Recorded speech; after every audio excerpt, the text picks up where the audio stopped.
For Old Mutual Savings and Investment Monitor revealed that many South Africans are uncertain about their retirement savings and lack of understanding of the current system. Many are set to hold unrealistic expectations regarding the upcoming two-pot system, or retirement system, which will be implemented on the 1st of September, with the South African Federation of Trade Unions rejecting the implementation.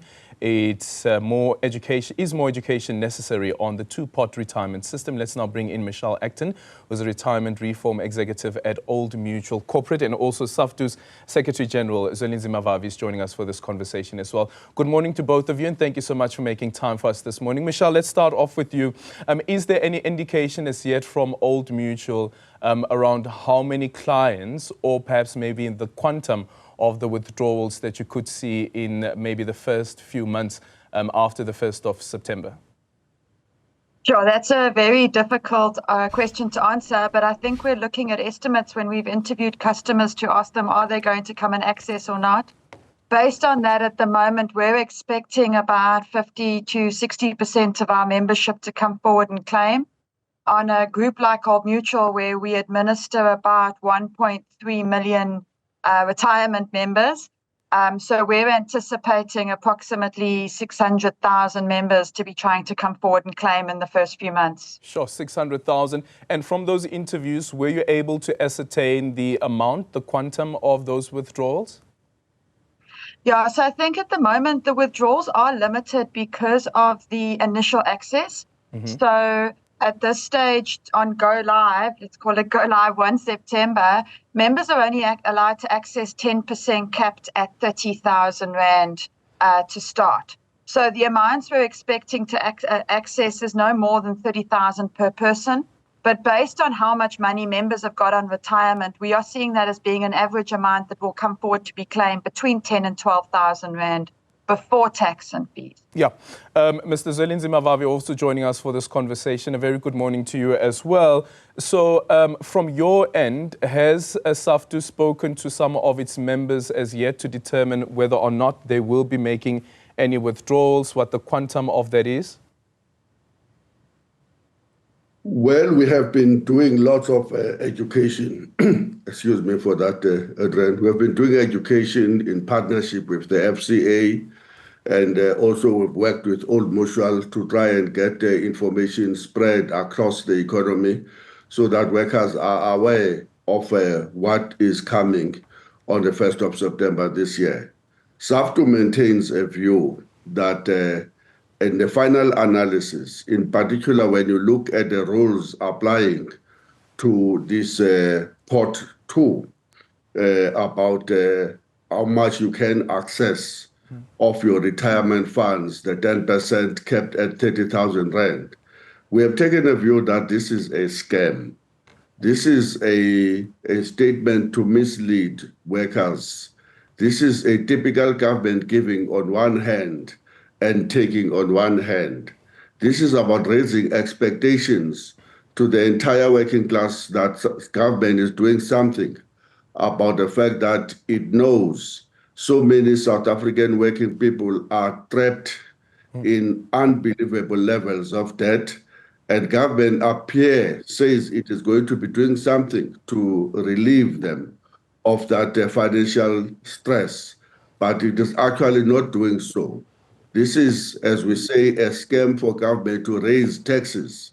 This is a cruel act on the part of the state where they want to tax now even the retirement funds of workers. In fact, we believe that we must take up a campaign to get government to stop taxing pension funds and retirement funds. It is now worse that you appear to be doing something about their levels of distress in terms of being in deep debt.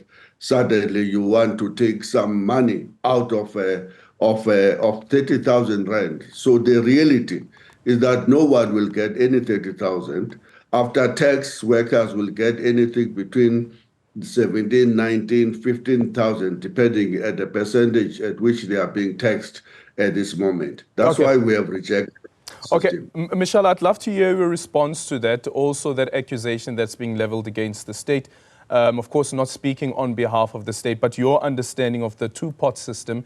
Mr. Zwelinzima Vavi, they're saying that as far as they're concerned, it is a scam. So I think what's important to note to start off with is any contribution you pay into a retirement fund is not taxed. It's tax deductible. And any investment return earned while it's in the fund is also free of tax. So that as your money remains saved, there is no tax payable. And because of that, if you want to take it out the system, essentially you need to pay the tax you would have paid had it not been saved in the first place. But I think that the concern around the amount of money that can be accessed, it's a balancing act. As we know, we've got a retirement fund crisis in this country where only about 6% of members retire comfortably. And a lot of that is because of the fact that people are accessing their savings before retirement. So the idea of the two-pot system is designed going into the future that members will be able to access some of their money while they're still working. So this once-off access starting on the 1st of September is designed to almost kickstart your emergency savings.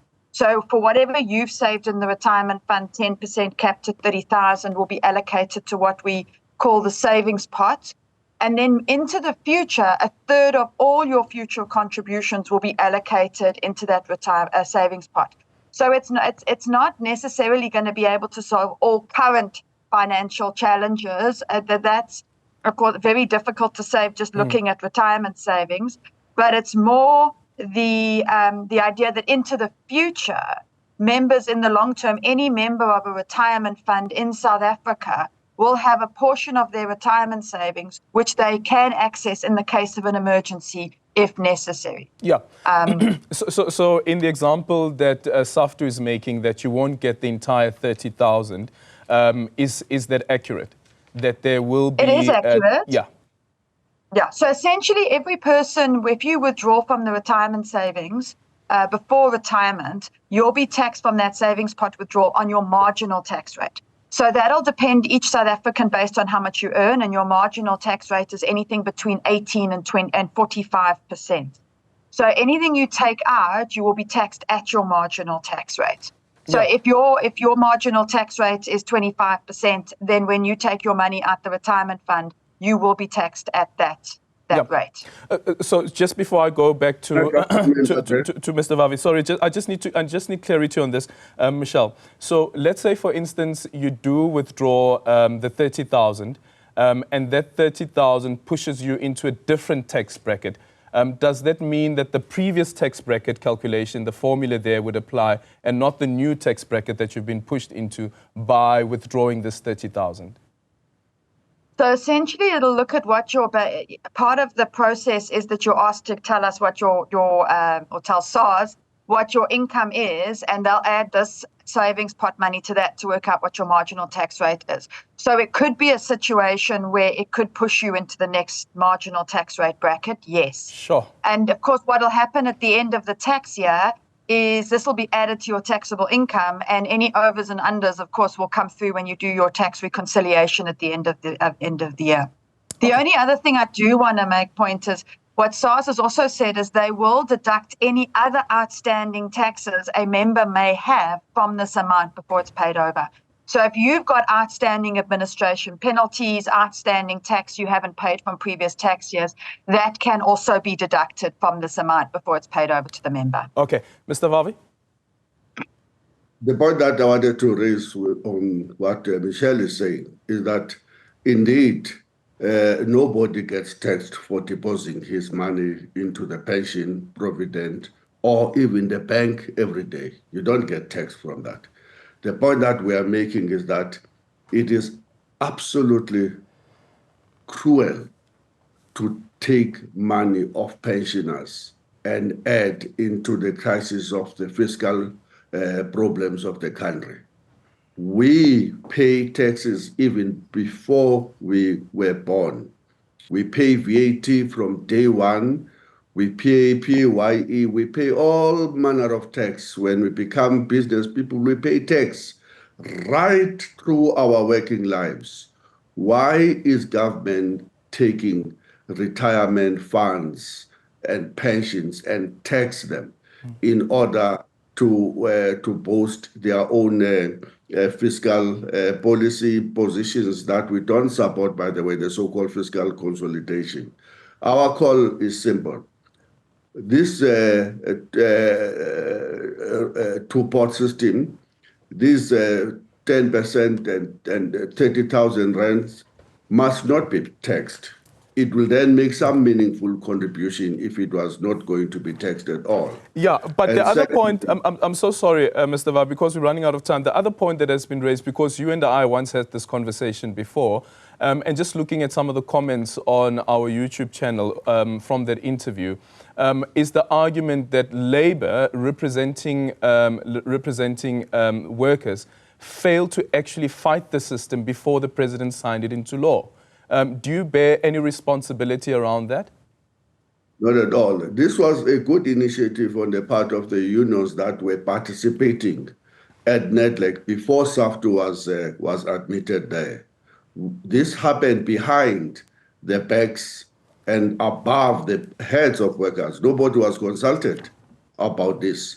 It was a typical behind the skins leadership deals with the government without any consultation, without any mandate from the workers. Yes, the intentions were good. We want to address the crisis that COVID was throwing to all of us. And we want workers to be given some reprieve and by accessing their retirement funds before they retire. Good initiative. But then government dribbled on the federations that are participating there. And instead of offering them relief, government is looking forward now. If you look at the figures Michelle is putting as to how many people are going to be accessing this money, government is going to be smiling to the bank. Yeah. Okay, Michelle, just quickly, your response to this. And as far as I remember there was consultation, even to such a point where there was a push to have the two-pot system implemented at the beginning of the year. And due to consultation that took place, it was said, no, let's push it rather down to the 1st of September. Just your take on that. And then also for any other person who wants clarity on the two-pot system, what can they do? So I think, first of all, there was a very long consultation process that went through in terms of this. And you're right, the initial plan was to implement by 1 March, but 1 March this year was way too soon for anybody to be ready because of the sheer size of the change and what systems and administrators need to be to get ready. I think one of the challenges is the complexity around it. And I think there's a couple of elements around the tax pieces that have sort of consultation has happened, but I think it's as we get into the detail, especially with things like outstanding tax, etc. I think a lot of those finer details have only been coming through as we get closer to getting live, especially with the deduction of outstanding taxes. Mm-hmm. So does it mean that the industry itself isn't really ready? I think the industry's done absolutely everything they can to make sure they're ready, and I think the message is clear. Retirement funds and industry will be ready.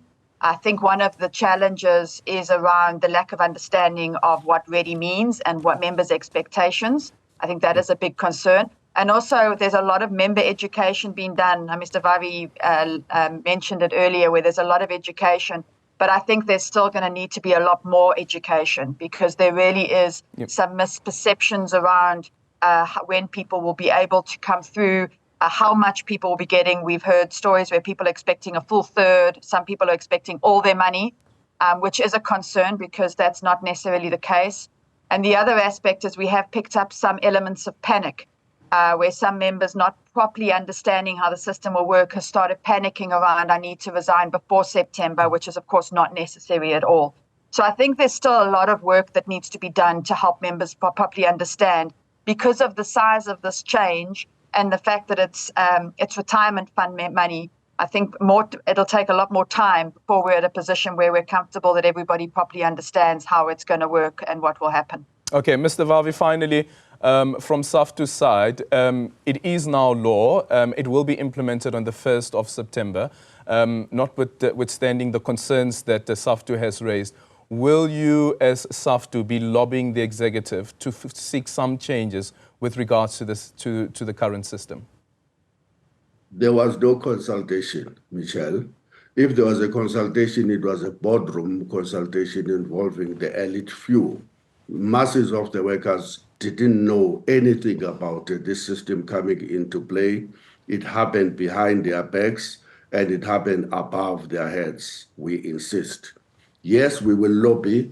Yes, we must take up a campaign, not just against the two-pot system in terms of government wanting or angling to gain more taxes from this, but in our view, the overall system where people are taxed at a point where they are eventually pensioners who are wanting to take the few cents that they've collected over years and use them to have some better life with their families. In our view, shouldn't be taxing that money. That money must come to you tax-free in lieu of the fact that you have contributed to the fiscals from day one of your life and from day one of your working life. It's totally unfair. Thank you so much for your time. Zwelinzima Vavi, the Secretary General of SAFTU. Michelle Acton is from Old Mutual Corporate. Really appreciate your time. Thank you so much for making time for us.